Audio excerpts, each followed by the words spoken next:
Now, nomenclature is all about naming scheme. It's how you name these organic compounds. So I'll give you an example. My name, like my short name, is Ahmed Bukhari. Now, there are two parts to this name, and most people usually have two names. The Ahmed part in it is me. It's my personal name, okay? And the Bukhari part is basically my surname or my family name, okay? This tells me where I come from, or it tells the people where I come from. It tells people about basically probably my values, something about my religion, something about me. It has some identity of me that is in there, okay? And the Ahmed part identifies me. In my household, everybody is a Bukhari, but Ahmed is only me, right? So that Ahmed has some specific connotations, and Bukhari has some other values or some other qualities associated with it. Now, my brother might have a different name. So let's say I have a brother and his name is Bilal Bukhari. Now, his family name is the same, which means there will be many characteristics, many habits, many pieces of information that will be common between me and Bilal. But Bilal might be a totally different person. The personal name identifies a totally different set of qualities, different set of habits for that person compared to my personal name, right? But the Bukhari part is common, which means we do share some common themes, some common values, something common, right? And that's exactly how we name organic compounds as well. Every organic compound has a family and it has a personal name. Now, what families are those? Those families are called homologous series, okay? And homologous series, somebody asked me this yesterday as well. What a homologous series is, that's basically a group of compound that has similar qualities. Compounds with what? Similar qualities means similar chemical properties, okay? And they have some trends. Sorry, there shouldn't be an I there. Same or similar, or we can say trends in physical properties. So for example, if something is a small part of that homologous series, then it might have low melting point, but as the molecule grows bigger, if it's in the same homologous series, you will see a trend in the boiling point values or melting point values or viscosity or MR or something like that. Basically, physical properties will show a trend as you go across a homologous series. And the third and most important part of homologous series is that they have a difference of CH2 in successive compounds, okay? What that means is that the first member of a homologous series compared to a second member of a homologous series, the difference would be of CH2, okay? So difference of CH2 in successive members of the series. Okay, so let's suppose I have the first element and the second member. They will both differ by 1 carbon and 2 hydrogen, and that is what defines a homologous series. Now, every homologous series has some defining feature. For example, the most basic homologous series is alkyl. Okay, and alkyl has 1 carbon with unpaired electron, okay? Unpaired electron, which means that every carbon in there is 1 carbon in there that has 1 bond that it still needs to make. So maybe uski 3 bonds bani hongi, chauthi nahi bani hui. Ye alkyl hote hain. That's the simplest of the homologous series. Then we have alkanes. Alkanes mein kya hota hai ki only carbon single bonds. So that's basically saturated. Okay, so we talked about this, that saturation is when they have all carbon bonds are single. Carbon oxygen bonds double हो सकती हैं, carbon nitrogen bonds double या triple भी हो सकती हैं, but carbon bonds are saturated if they are only single bonds. Similarly, we have alkenes. Alkenes have at least 1 carbon double bond. Okay, so they are unsaturated. Similarly, we have alkynes. Alkynes में क्या होता है कि they have at least one carbon-carbon triple bond. So that's alkynes. Similarly, we have alcohols. Alcohols में क्या होता है कि at least one OH group होता है उसके अंदर, ठीक है? तो OH होना जरूरी है if something wants to act as an alcohol or belong to that family. Similarly, we have carboxylic acid. ठीक है, कार्बोक्सिलिक एसिड बनने के लिए something must have COOH in it, and this is the structure of COOH, that there is C with a double bond in O, and that's how it is. Then there is another family, ester, and ester family means that it must have C with 2 oxygen and something else on the side. So it will be something like this, okay, and something else on the side. You can see that this is common between carboxylic acid and ester. लेकिन how is they different? कि carboxylic acid के इस COO के साथ H लगा हुआ है, लेकिन ester के COO के साथ carbon लगा होगा. Okay, so that's very different from this. And then the last thing that we want to have is ether, and ether must have oxygen attached to these things. Okay, so that's what makes something an ether, that it basically has an oxygen with attached to other carbons. So let me just show R there. R का मतलब है कि उसके साथ carbons लगे हुए हैं, ठीक है? तो यहाँ पे RCOH है, ROH है, इसका मतलब है कि उसके साथ कार्बन के साथ OH लगा हुआ है, कार्बन के साथ COOH लगा हुआ है, कार्बन के साथ COO लगे हुए हैं, ठीक है? So that's what ether is. Now let's suppose I go on and I do a PhD. And now what my name would be is that there will be something else added to it. Maybe I'll become Dr. Ahmed Bukhari. Okay. Now that doctor part is basically a title. That title changes me a little bit. It tells a little bit about my experiences, a little bit about what I trained for, and it might make some other qualities that I did not have before I was a doctor. You would expect something different from a doctor compared to somebody who is just plain Ahmed Bukhari, right? You would expect कि इसको कुछ ना कुछ तो आता होगा doctor साहब है, compared to just a plain Ahmed Bukhari, right? So that name has certain connotations attached to it. Just like that, we also add titles to these names. तो कोई भी ऑर्गेनिक कंपाउंड है, उसके पास नाम में कुछ ना कुछ टाइटल्स होते हैं. उन टाइटल्स को हम कहते हैं फंक्शनल ग्रुप.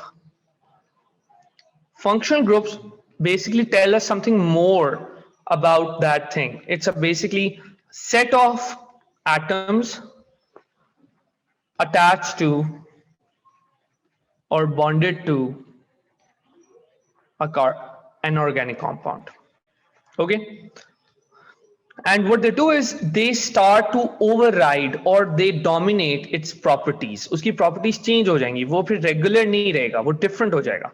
Function groups बहुत सारे होते हैं, जैसे हमारे पास एक halide function group है. Halide का मतलब है कि group 7 उसके अंदर चीजें हैं. So अगर किसी चीज में I है या Br है या Cl है या F है, तो उसमें ये वाला फंक्शनल ग्रुप आ गया है और उसके नाम में भी ये इसकी आइडेंटिटी ऐड हो जाएगी. Now it will not be just a simple organic compound, उसके नाम में आयोडो का लफ्ज आ जाएगा अगर उसमें आयोडीन है, अगर उसमें ब्रोमीन है तो उसमें ब्रोमो का लफ्ज आ जाएगा, अगर उसमें क्लोरीन है तो क्लोरो, और अगर उसमें फ्लोरीन है तो फ्लोरो. Okay, this tells me that that compound, whatever it is, it has functional group, something extra. It's not just a regular ether or not a regular alkene, it has something extra in there. Sometimes family names and that can also be confused. For example, there is a functional group hydroxy. That hydroxy is OH. ठीक है, लेकिन OH से तो चीजें alcohol भी बनती हैं. That means if something belongs to multiple families, then एक family को हम उसका family बोल देते हैं और एक को हम कह देते हैं कि उसका वो functional group है, जैसे कि hydroxy के case में. I'll give you some examples. Similarly, another functional group that we need to know about is amine. Amine is NH2. ये इस तरह से होता है कि यहाँ पर H है, यहाँ पर H है और एक साइड पे कार्बन है. R का मतलब कि कार्बन अटैच हुआ हुआ है, ठीक है? तो ये हमारे पास एमाइन भी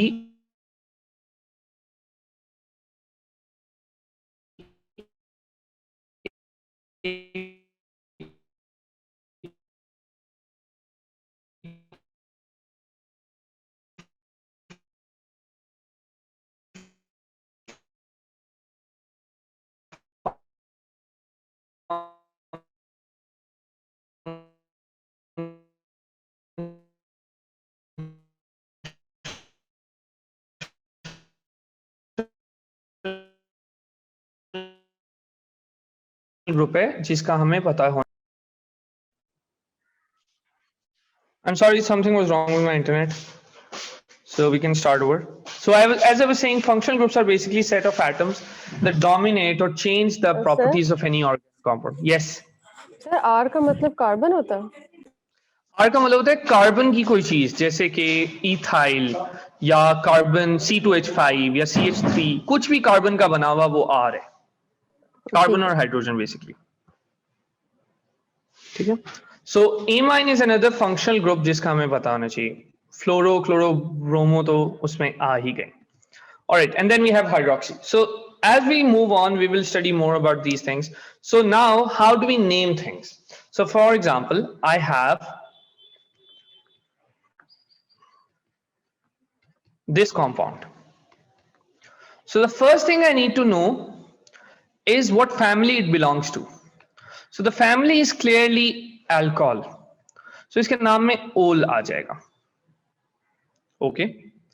And then which carbon makes it alcohol? The first carbon, right? तो हम कहेंगे 1 ol. Okay. और इसमें टोटल कितने कार्बन है? 3 कार्बन है. 1 2 3. अब मुझे कैसे पता चलता है कि 3 कार्बन है? Basically you pick a pencil and you see how many you can join using a straight line without picking a pencil. आप एक लाइन से पेंसिल उठाए बगैर कितने कार्बन को ज्वाइन कर सकते हैं, वो उसका लॉन्ग चेन होगा. सो फॉर एग्जाम्पल अगर मेरे पास यहां पर ऐसे हो जाता,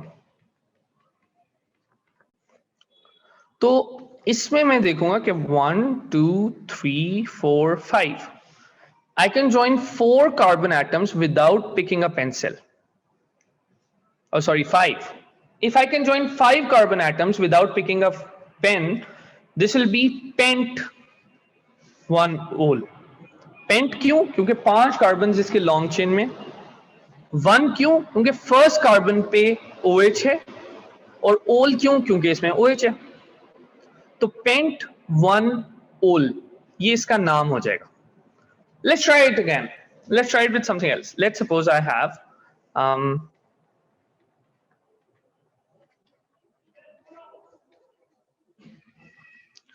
so the first thing I need to know again is what family it belongs to. So I can clearly see कि इसमें OH है, तो it is alcohol. तो OL, ol. But this time, which carbon has OH attached to it? Second carbon, right. अगर मैं left side से आता हूं तो फर्स्ट सेकेंड, अगर मैं राइट साइड से आता हूं तो भी 1 2 सेकेंड कार्बन पे OH है. सो 2 ol. और इसमें लॉन्ग चेन में कितने कार्बन है? 3. जी Abdullah.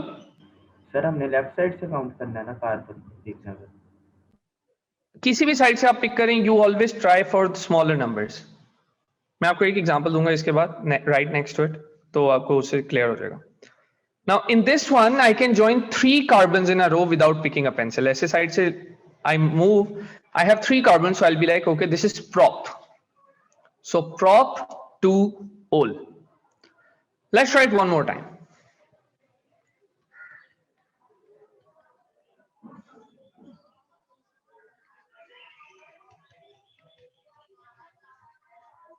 Let's suppose I have this. Obviously, ये थोड़ी सी इसमें गलती है कि O और H के बीच में लाइन होनी चाहिए. Okay, now this is again alcohol. So OH. Okay, so ol. Which carbon has OH? Now here's the thing. अगर मैं लेफ्ट साइड से काउंट करता हूं तो 1 2 सेकेंड कार्बन पे OH है. अगर मैं राइट साइड से काउंट करता हूं तो 1 2 3, तो राइट साइड से थर्ड कार्बन पे OH है. तो मैं कौन सा नंबर लिखूंगा? जो छोटा नंबर होगा. We always prefer smaller number, so this will be 2 ol. Okay, I won't say 3 ol because the other side allows me to get a smaller number 2, so I'll pick that one.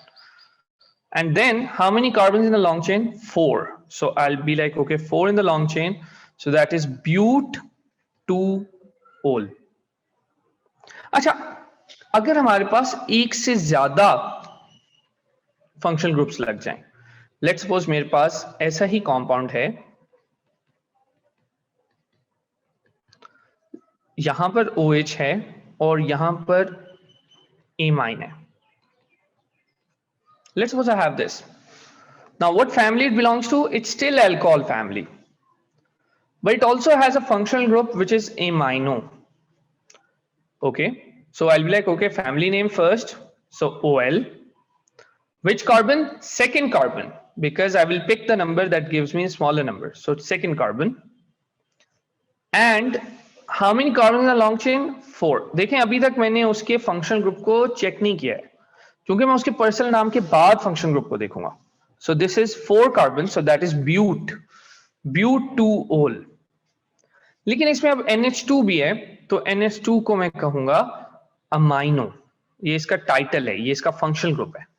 So it is amino. But where is that amino? It's on the 4th carbon. So I'll be like 4 amino but2ol. Okay? Sir Yes. Sir अब carbon amino पहले carbon के भी तो करीब है, वो भी नहीं लगते. फैमिली का देखें ना नाम कहां से आया. अच्छा, अगर आप इसको एक और तरह से नाम लिख सकते हो, आप राइट साइड से काउंट करो. This is 1 2 3. So you can be like 1 amino but3ol. That's okay. ये दोनों नाम इसके लिए यूज हो सकते हैं, क्योंकि कोई एम्बिगुइटी नहीं है, दोनों में क्लियरली हमें पता लग रहा है कि कहां पे क्या चीज है. अच्छा, what if we have multiple OH? Let's suppose इसी की एक कॉपी बनाते हैं हम, और यहां पर एक OH यहां पे है और एक OH यहां पे है, और NH2 वहीं का वहीं है. Let's see. So this is a functional group, तो इसको हम बोल देंगे 4 amino. Okay. Family OH OH. So this is OH clearly. So this is ol. But how many places or how many groups make it alcohol? 2. तो अब कैसे इसको बताएंगे हम? For that you have to remember this. The mantra is locate, count, specify. ठीक है? आपने उसको लोकेट करना है, आपने बताना है कि किस कार्बन पे अल्कोहल वाला ग्रुप है. सो वो फर्स्ट कार्बन पे है, वो सेकंड कार्बन पे है, तो आप लिखेंगे 1 2 कि पहले कार्बन पे भी सेकंड कार्बन पे भी OH है. So you will locate it. So 1 2 and then how many they are, उसको काउंट करें. There are 2 right. So will be like di. So 1 2 diol. 1 2 क्यों? हम लोकेशन बता रहे हैं, हम बता रहे हैं कि किस कार्बन पे OH है. डाई के टोटल 2 हैं, और ओल का मतलब है कि हमारे पास अल्कोहल है. Okay.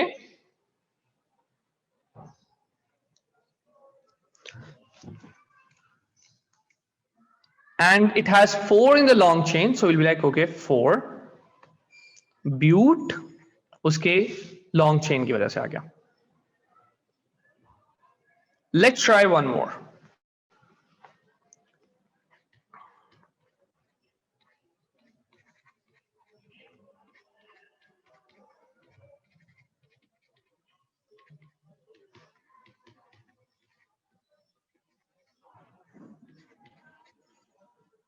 Okay.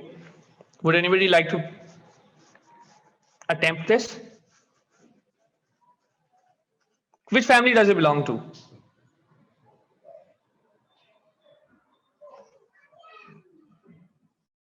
Feel free to participate.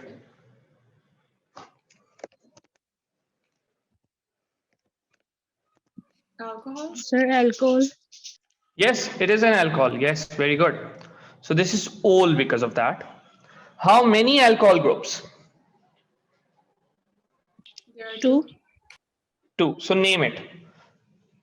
Location बताएं सबसे पहले उनकी, कौन कौन से कार्बन्स पे हैं वो. 1 2. So 1 2. Okay. How many are there? 2. So we'll say 1 2 diol. Diol मतलब इसमें 2 OH ग्रुप्स हैं. Okay. Then इसका पर्सनल नेम क्या होगा? How many atoms in a long chain? 5. 5, very good, because we can join them without picking a pencil. So it will be pent because 5 हैं. So pent 1,2 diol. Now let's talk about the functional groups. तो इसमें कौन सा functional group है? Amine. Amino. So we'll be like amino. Good. How many are they? 2. So we'll be like diamino. And where are they? कौन से carbon पे हैं? 4 4th पे. पहले वाला भी 4 पे है, दूसरे वाला भी 4 पे है. तो हम दोनों की लोकेशन बताएंगे. So this will be 4,4 diamino. Pent क्योंकि 5 carbon, 1,2 diol. This is a very complicated example compared to what you usually see in O levels. O levels में ज्यादा मुश्किल नहीं आते. O levels में इस तरह के आ जाएंगे. Let's suppose आपको ये बता देता है वो.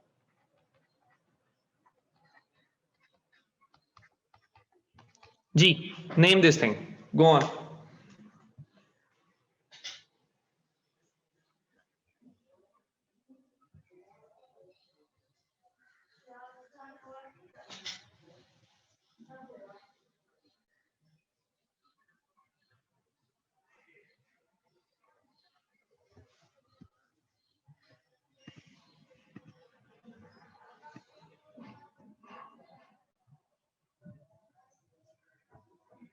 Any Sir, guesses? prop 1,4 diol. Prop 1,4 diol. Very good. Amazing. Because that's exactly its name. शाबाश. तो O levels में हमारे पास इस तरह के नाम आएंगे. Sorry, 4 नहीं है, 1,3 है. Thank you, Mariam. Thank you for pointing that out. So prop 1,3 diol. ठीक है? Let's try another one. और सर ये जो आपने दूसरी एग्जांपल दी थी ये 4,4 डाई अमीनो, सर इसमें जी। ये 2 हो सकता है अगर हम नीचे से शुरू करें तो? उसमें देखो फैमिली नेम के लिए हमें फिर अगर हम नीचे से शुरू करते हैं तो हमारे पास फैमिली नेम में आएगा 4 और 5. That is bigger number than 1 and 2, right? So इसलिए हम छोटे नंबर्स को प्रेफर करते हैं. तो हम 1, 2 वाली साइड से ही लेंगे. 4 डाई अमीनो जो लिखा आई नो. तो आप उसको आप फिर अगर आप दूसरी साइड से स्टार्ट करते हैं तो ये बन जाएगा 2,2 डायमीनो पेंट 4,5 डायोल. ऐसे ही होगा ना? 4,5 क्यों होगा? क्योंकि अगर आप यहां से काउंटिंग स्टार्ट कर रहे हैं तो ये आपका फर्स्ट कार्बन, सेकंड, थर्ड, तो वो 4,5 हो जाएगा. 4,5 आर बिगर नंबर देन 1, 2. तो इसलिए हम प्रेफर करेंगे कि 1, 2 ले लें.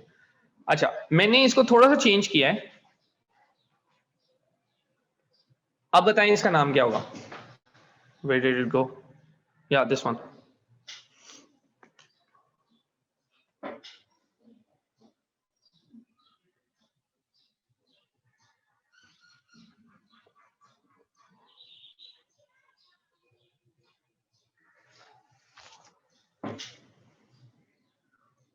सर सेम नाम होगा.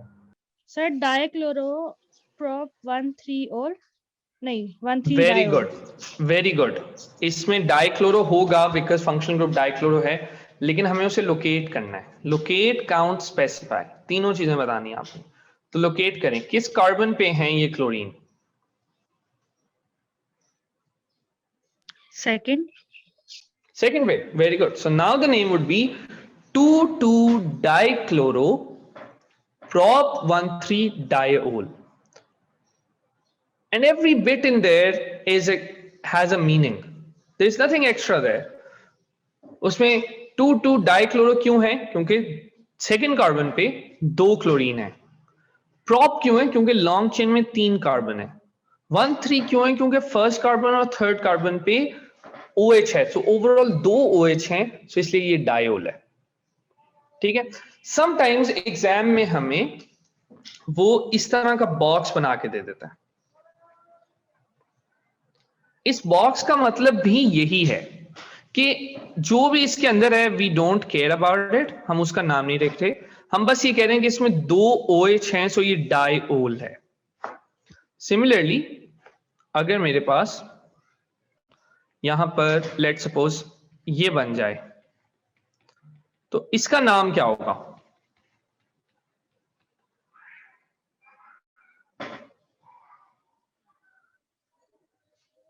क्या नाम होगा इसका? COOH कौन सी फैमिली का निशानी है, या कौन सी फैमिली में COOH होता है? Carboxylic acid. Carboxylic acid. And it has two of them, right? So we'll say that this is a dicarboxylic. We don't have much information about what is inside the box, but whatever it is, we don't care about it. ये dicarboxylic है. अच्छा, what do we call this thing?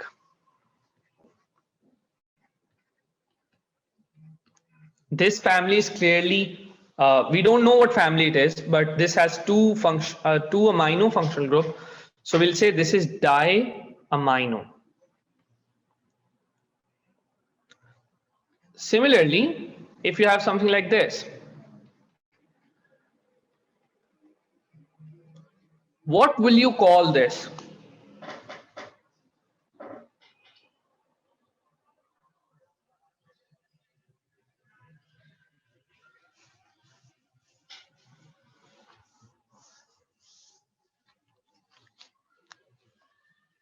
Sir, amino carboxylic, something like this. Very good. This is amino on the right side and acid on the left side. So इसको हम amino acid बोल देते हैं. You might have heard about them in biology. पहले किसको करना लिखना? कोई फर्क नहीं पड़ता, आप पहले किसको लिखें बाद में किसको लिखेंगे, उससे फर्क नहीं पड़ता. ठीक है? So this is how we name organic compounds. तो हमें उनकी रिएक्शंस का भी पता चल गया, हमें उनकी नेमिंग का भी पता चल गया. ठीक है? So we have talked about substitution and all those reactions. Today we have talked about different families. अब हम थोड़ा सा उन families को डिटेल में देख लेते हैं. The most basic family is alkyl. Does anybody have any questions in naming? No, सब sir. समझ आ गया? That's great. So if you feel a little overburdened and you need a break, then we can just keep on practicing these questions, and otherwise we can move on. So now the next thing is these families. Let's get to know them a little bit. So the most basic family is alkyl. Alkyl family जो होती है वो compounds नहीं होते, वो basically radicals होते हैं. वो radicals का मतलब है कि वो किसी के साथ react करना चाहते हैं, अभी उनका रिएक्शन हुआ नहीं है, कंप्लीट नहीं है, वो किसी तरह से स्टेबल नहीं है, उनका रिएक्शन होना चाहिए. तो एल्काइल में the most basic is 1 carbon with 3 hydrogens. उसकी फोर्थ साइड पे एक इलेक्ट्रॉन है जिसकी किसी से बॉन्डिंग नहीं हुई अभी. सो 3 हाइड्रोजन्स और एक साइड पे अभी उसकी बॉन्डिंग रहती है. इसको हम कहते हैं कि ये first member of alkyl family है.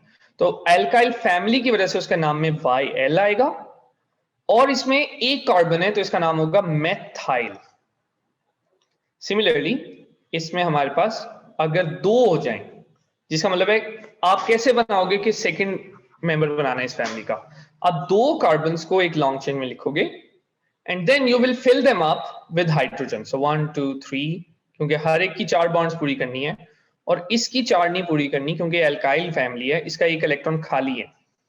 So these are YL because alkyl family and eth because 2 carbons.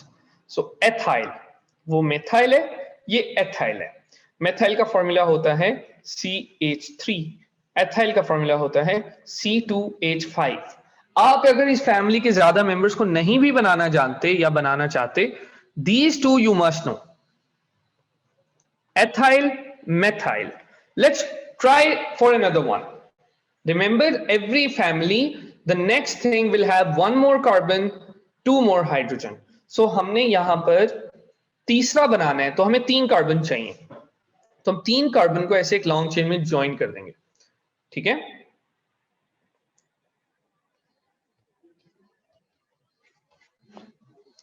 Now when you join these 3 carbons, you will see that okay, the 1 carbon will have an unreactive electron. वो electron अभी किसी से bond नहीं हुआ हुआ, तो बाकी सबको आप हाइड्रोजन फिल कर दो. तो इस कार्बन के 4 बॉन्ड्स होनी चाहिए, 3 हो हुई हैं तो 1 2 3. Okay, this already has two bonds, so 1 2 total 4. This already has 1 bond and 1 extra electron, so 1 2. हमारे पास 3 कार्बन्स बन गए. प्रोपाइल इसका नाम होगा और C3H7 इसमें इसका फॉर्मूला होगा. ठीक है, so CH3, C2H5, C3H7. Another way to write this is that we write CH3, CH2. इसको कहते हैं स्ट्रक्चरल फॉर्मूला और इसको कहते हैं molecular formula. Molecular formula combines all the atoms that are in there. वो बता देता है कितने कार्बन है, कितने हाइड्रोजन है, कितना ऑक्सीजन है, सब कुछ बता देता है. स्ट्रक्चरल फॉर्मूला क्या करते हैं कि स्ट्रक्चरल फॉर्मूला एक साइड से स्टार्ट करता है. वो कहता है पहला कार्बन ओके C, उसके साथ 3 hydrogen okay, next carbon okay C, उसका 2 हाइड्रोजन CH2. इसका अगर हमने स्ट्रक्चर फॉर्मूला लिखना है, पहला कार्बन कार्बन, उसके बाद 3 हाइड्रोजन 3, सेकंड कार्बन कार्बन, उसके बाद 2 hydrogen CH2, third carbon okay CH2. That means इसके साथ ये इसका स्ट्रक्चरल फॉर्मूला, ये 1 by 1 हर कार्बन का अलग-अलग बता रहे हैं.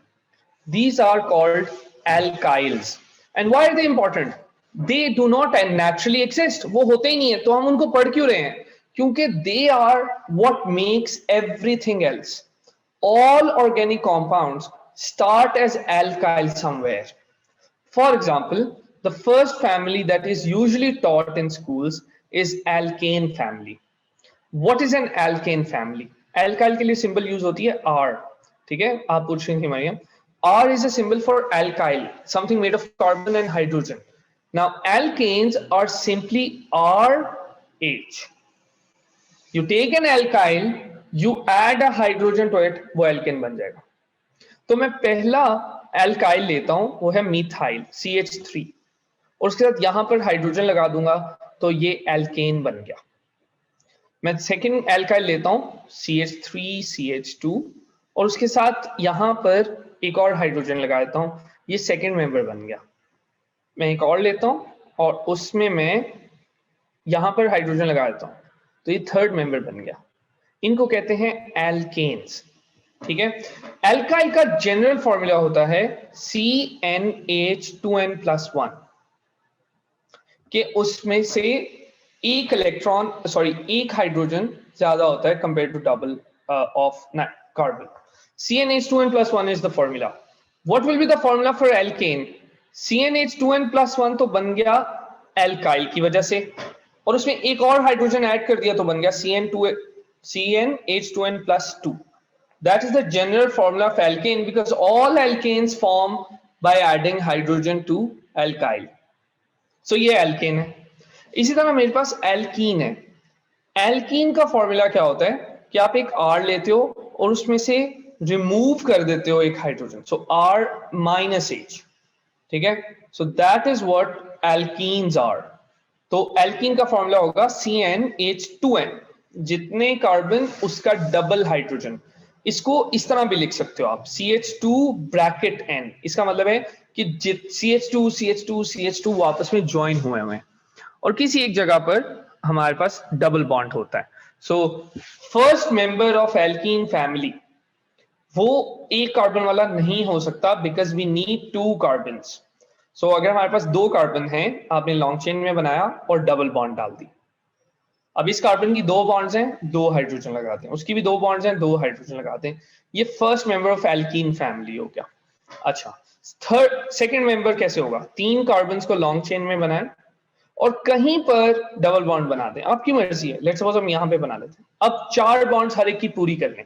इस कार्बन की 4 बॉन्ड्स, इस कार्बन की 4 बॉन्ड्स, इस कार्बन की 4 बॉन्ड्स, तो इसको हम एल्कीन लिख सकते हैं. Similarly another member would be this 4 in a row, and then put a double bond anywhere you want. Now here's the thing, there are 2 possibilities. One possibility is that I put a double bond here. When I do that, I get this. मैं सबके 4 bonds पूरी कर लिए हैं. Okay, good.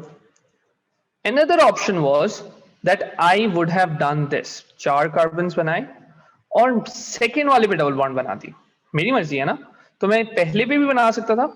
I could have done it on the second one. If I did it on the second one, the molecule is very different from what it would have been if I did it on the first one. Let's write the structural formula. First carbon, 2 hydrogens. Second carbon, 1 hydrogen. Third carbon, 2 hydrogens. Fourth carbon, 3 hydrogens. Okay, over here, first carbon, 3 hydrogens. Second carbon, 1 hydrogen. Third carbon, 1 hydrogen. Fourth carbon, 3 hydrogen. The structural formula you can clearly see वो बहुत different है. Arrangement of hydrogen is very different. On the left one, the third carbon has 2 hydrogens. On the right one, the third carbon has 1 hydrogen. Structural formula is very different. लेकिन molecular formula कितना होगा? इसमें भी 4 carbon है और 8 hydrogen है. This also has 4 carbons, 8 hydrogens. Same molecular formula, different structural formula. These things are called isomers. These are compounds which have same molecular formula, same number of atoms, lekin arrangement is starkly different. And why is that important? Because they behave totally differently. उनकी behaviour, chemical properties, melting point, boiling point, सब कुछ बहुत different होता है. Basically they are 2 different compounds. The only thing that they have in common is their molecular formula. That's it. ठीक है, अब इनके नाम कैसे हम रखेंगे? So let's start with the simplest ones. 1 carbon over here we have 1 carbon meth, 2 carbons eth, 3 carbons prop. Over here, we have eth because 2 carbons, prop because we have 3 carbons, and here we have but because we have 4 carbons. But दोनों में but हैं, तो दोनों का but लिख दिया. अब family को देखते हैं. इसकी फैमिली है एल्केन because इसमें कोई डबल बॉन्ड नहीं है, तो ये मीथेन हो जाएगा. इसमें 2 सिंगल बॉन्ड्स ही हैं सब, तो ईथेन हो जाएगा. ये प्रोपेन हो जाएगा क्योंकि they are all alkanes. What about this one? This is ethene. Why? Because it has double bond on the double bond in there. First और second का बताने की जरूरत नहीं है क्योंकि there are only 2 options. In this one we have double bond, but again we can either write it as prop 1-ene or we can simply say propene because इसमें कोई फर्क नहीं पड़ता है.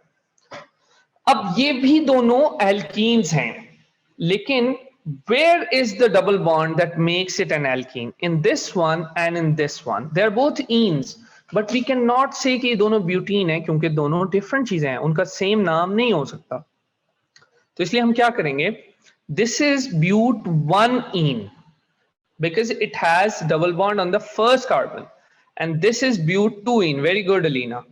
This is but 2-ene because it has double bond on the second carbon, and you can clearly see their name is different, their structure is different, their properties will be different, बस उनका molecular formula same है, इसलिए हम इनको isomers कह देते हैं. ठीक है, so that's a term you need to know कि isomers क्या होते हैं. अच्छा, alkanes combustion कर सकते हैं, alkenes combustion कर सकते हैं, alkanes substitution कर सकते हैं. उसका क्या मतलब है? मैं एक methane पकड़ूं, let's suppose I start with methane, और मैं उसमें मीथेन लिया, 4 कार्बन है. I'll draw the structure for this formula for this. 4 carbon है, ओके श्योर, 4 हाइड्रोजन हो गए. क्लोरीन डाल देता हूं इसमें. अल्ट्रावायलेट लाइट चाहिए क्योंकि उसके बगैर क्लोरीन रिएक्ट नहीं करेगी. और क्या होगा? This chlorine is going to substitute hydrogen. Substitute का मतलब क्या है? इंटरचेंज. एक हाइड्रोजन की जगह पर क्लोरीन आ जाएगा और वो हाइड्रोजन उसकी जगह पे आ जाएगा. सो you will get C with 3 hydrogens and 1 chlorine and H in place of that Cl. तो अब बस HCl बन गया और CH3Cl बन गया. अब इसका नाम क्या होगा? मेरे पास एक कार्बन है मेथ, फैमिली है एन और फंक्शनल ग्रुप या टाइटल है क्लोरो, सो क्लोरो मीथेन. अच्छा, अब इसी को मैं दोबारा रिएक्ट करवाना चाहता हूं. This time what I can do is I'll take chlorine again, but I have to put Sir? ultraviolet light. Ji. Sir ये जो क्लोरीन है ये किसी भी हाइड्रोजन को रिप्लेस कर सकते हैं? Yes, they are all identical. It can replace any one of them. So let's suppose this time I want to replace it with this hydrogen. Remember it's replacing. Interchange हो रहे हैं. तो दो hydrogen एक time पे नहीं हो सकते. एक टाइम पे एक ही होगा. तो ये बन जाएगा दो जगहों पे Cl आ गया, बाकी सब हाइड्रोजन है, और HCl बिकॉज हाइड्रोजन ने उसे रिप्लेस कर दिया. आप देखो कि दो दफा क्लोरीन ऐड करने के लिए, सब्स्टिट्यूट करने के लिए मुझे दो HCl बनाने भी पड़े हैं. और इसका नाम, अब्दुल्ला बिल्कुल ठीक कह रहे हो आप, इसका नाम डाइक्लोरोमीथेन हो जाएगा. अच्छा, अगर मैं नेक्स्ट टाइम मैं कहता हूं कि नहीं मुझे क्लोरीन नहीं ऐड करना, मुझे इसमें ब्रोमीन ऐड करना है. Okay sure. अब कहां पर जाएगा ये ब्रोमीन?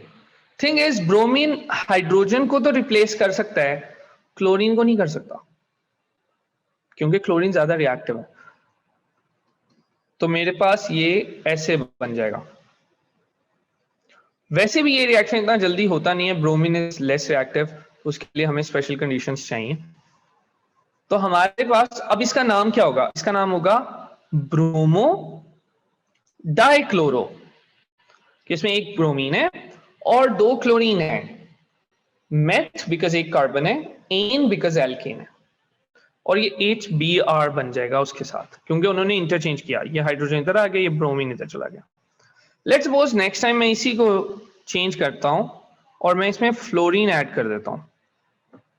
तो अब फ्लोरीन के साथ जब सब्स्टिट्यूशन होगी, अल्ट्रावायलेट लाइट यहां भी चाहिए, तो ये हाइड्रोजन रिप्लेस होगा और मेरे पास बन जाएगा क्लोरीन क्लोरीन FBr. इसका नाम क्या होगा? फ्लोरो ब्रोमो डाइक्लोरो मीथेन. सर यहाँ पे किसको पहले यस, लिखना? उससे कोई फर्क नहीं पड़ता है. यूजुअली अल्फाबेटिकल ऑर्डर में होता है, लेकिन ऐसा कोई फर्क नहीं पड़ता ओ लेवल्स में. तो आप किसी को भी रिप्लेस कर सकते हो किसी और चीज से, provided you have the right conditions. अच्छा, एल्कीन्स ये करेंगे? बिल्कुल करेंगे. आप एल्कीन पकड़ लो, ये लें, ये हैं, और इसमें फ्लोरीन डाल दो. अब दो पॉसिबिलिटीज हैं. अगर मैं अल्ट्रावायलेट लाइट यूज करूंगा ना, तो फ्लोरीन किसी हाइड्रोजन को रिप्लेस कर देगा. लेट्स सपोज इसको रिप्लेस कर देगा, तो मेरे पास ये बन जाएगा. क्यों? रिप्लेसमेंट हो गई है, सब्स्टिट्यूशन रिएक्शन हो गया. All organic compounds can do substitution reaction, क्योंकि आपने बस रिप्लेस ही करना है ना, किसी एक चीज को पकड़ के रिप्लेस कर दो. ठीक है, सॉरी ये FCl नहीं बनेगा, ये HF बनेगा. लेकिन एक और रिएक्शन भी हो सकता है यहां पे. That reaction is addition reaction. Addition reaction याद है? You take a double bond, you break it and you add things on both carbons. तो यहां पर अगर मैं अल्ट्रावायलेट लाइट ना रखूं, now what I can do is addition. I can add fluorine. कैसे? सबसे पहले तो आप डबल बॉन्ड तोड़ दें, और जो कार्बन जहां पे डबल बॉन्ड टूटी थी वहां पर आप नई चीज लगा दें, तो इस पे फ्लोरीन आ जाएगी, इस पे भी फ्लोरीन आ जाएगी. अब इसका नाम क्या होगा? Can anybody try to name this thing?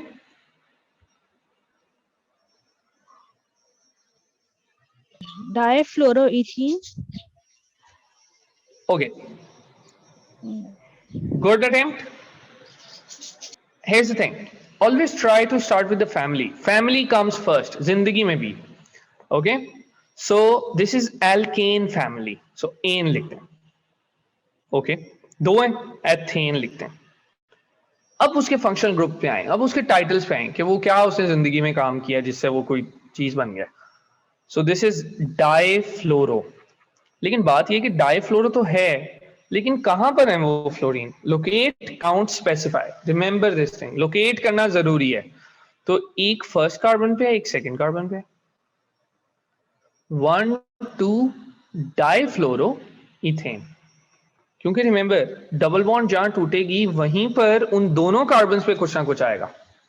Substitution में एक ही कार्बन से कुछ जाता है और उसकी जगह कुछ आता है, एडिशन में दोनों पे कुछ आता है। जी सर ये इथीन क्यों नहीं है? इथीन इसलिए नहीं है क्योंकि इसकी डबल बॉन्ड टूट गई। अगर डबल बॉन्ड रहती तो फिर ये इथीन होता। ठीक है सर।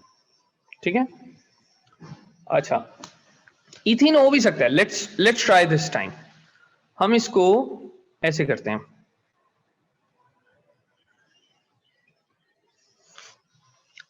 और इसमें मैं HCl ऐड कर देता हूं। रिमेंबर मैं ऐड कर रहा हूं, ऐड करने का मतलब है सबसे पहले आप डबल बॉन्ड तोड़ दो। उस चीज को वैसे ही बनाओ but without the double bond. जिन कार्बन पे डबल बॉन्ड टूटी है वहां पर एक पे H लगा दो, एक पे Cl लगा दो। ठीक है, ये सबको समझ आ गया कैसे हुआ? Let's take it one step further. Let's suppose I have this thing.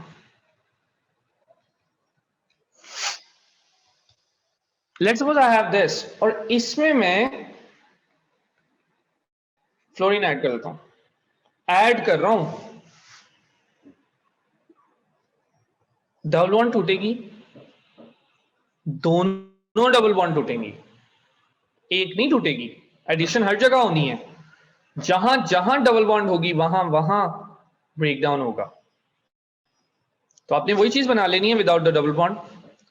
अब whichever carbon lost the double bond वहां पर फ्लोरीन लगा दें। इसने भी एक डबल बॉन्ड तोड़ी है, इसने भी तोड़ी है, इसने भी तोड़ी है,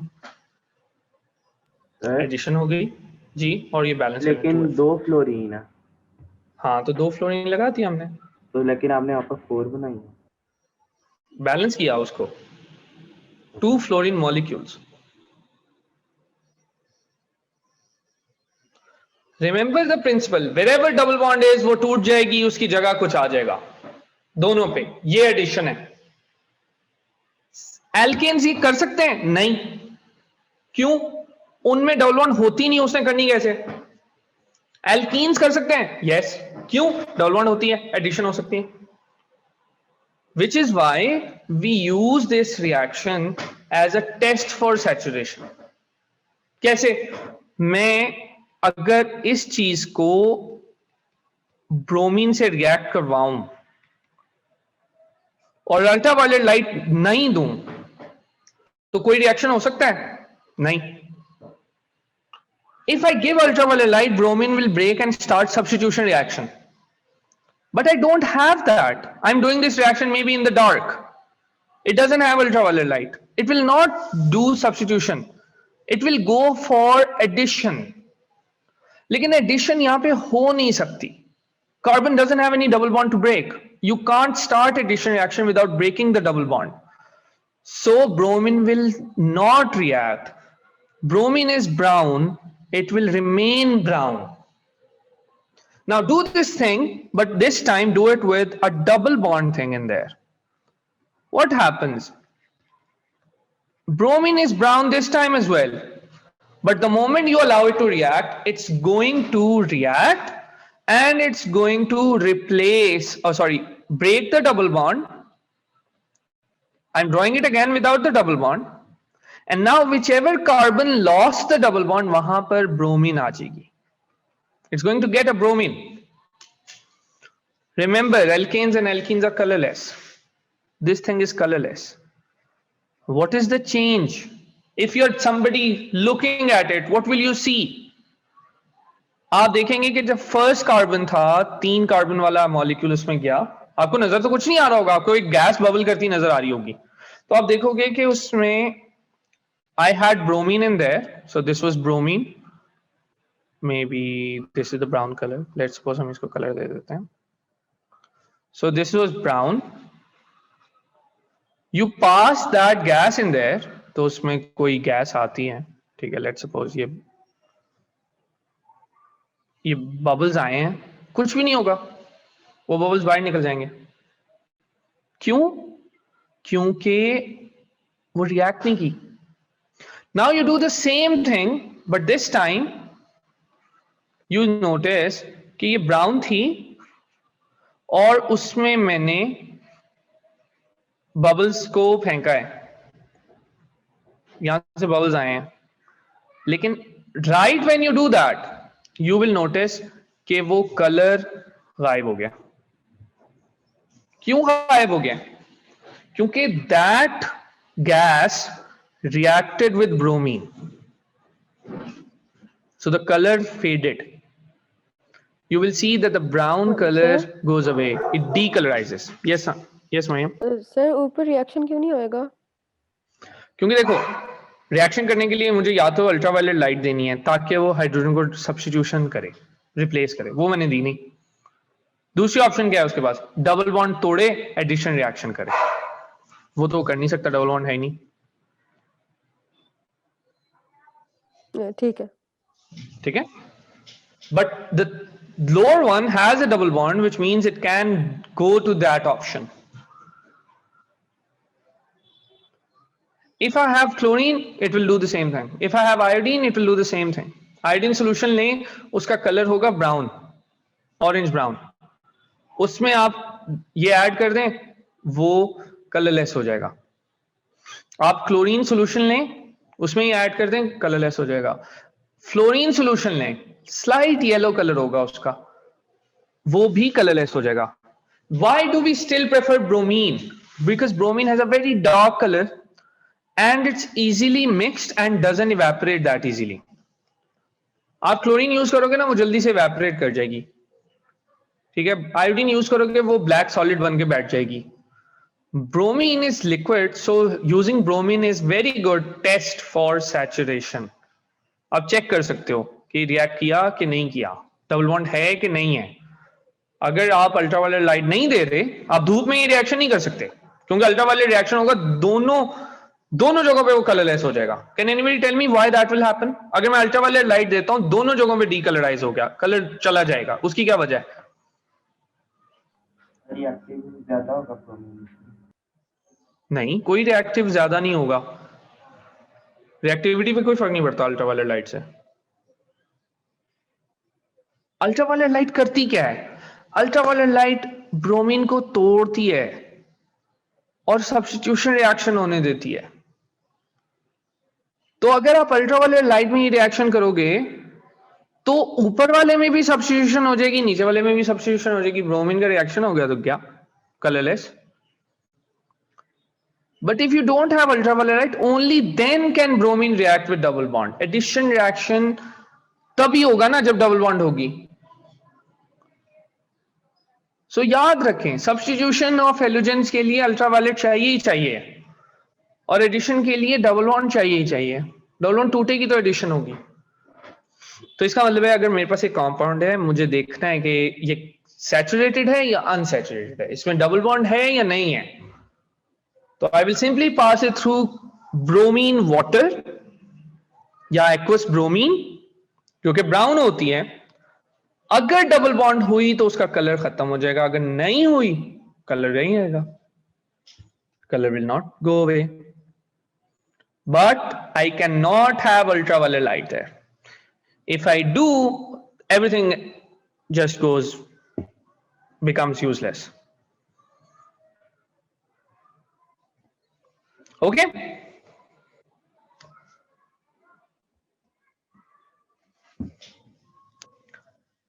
One more reaction. Let's suppose I do the same thing, but this time I'm doing it with water. Obviously, I'll need to add some catalyst, लेकिन मैं उसको छोड़ देता हूं. Let's suppose I do this. Water क्या होता है? H and OH. तो क्या होगा? Addition reaction होगा. Usually we do this at 300 degrees Celsius and we use phosphoric acid catalyst. ठीक है? स्टीम होगी, हाई टेम्परेचर होगा, हाई काइनेटिक एनर्जी, ज्यादा कोलिजन, जल्दी रिएक्शन होने का चांस है.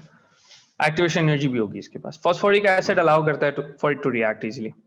सो what happens is that you will simply draw it again without the double bond of course, और जिस कार्बन पे डबल बॉन्ड थी वहां पे आप एक पे H लगा दें एक पे OH लगा दें।